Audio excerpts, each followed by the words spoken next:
বৈশাখী অনুষ্ঠান ঘিরে এবার রয়েছে নানা আলোচনা। বিশেষ করে শোভাযাত্রার মোটিভ ও আয়োজন ঘিরে তুমুল আগ্রহ রয়েছে উৎসবপ্রিয় বাঙালির মনে।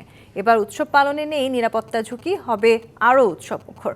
মঙ্গল শোভাযাত্রার নাম পরিবর্তন হবে কি না সে বিষয়েও হয়নি সিদ্ধান্ত। সচিবালয়ে দায়িত্বশীল দুই উপদেষ্টার কণ্ঠে উঠে আসে এসব তথ্য। আসছে পহেলা বৈশাখে থাকছে নানা আয়োজন। বিশেষ করে এবারে শোভাযাত্রায় প্রাধান্য পাবে জুলাই গণ অভ্যুত্থান। মঙ্গলবার সচিবালয়ে পহেলা বৈশাখ ও চৈত্র সংক্রান্তি অনুষ্ঠান উপলক্ষে আয়োজিত আইনশৃঙ্খলা কমিটির বৈঠকে উঠে আসে বিস্তারিত।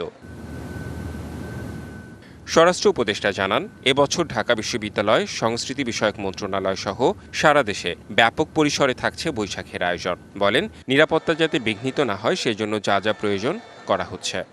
আমি বলবো যে এখানে সিকিউরিটি থ্রেট অনেক কম, এই জন্য নিরাপত্তা হয়তো আমরা ওই ক্ষেত্রে হয়তো একটু লিবারেলও করতে হইতে পারে। আবার যদি মনে করি যে সিকিউরিটি থ্রেট আরো বেশি, তা আমরা আবার বাড়াইতে হইতে পারে।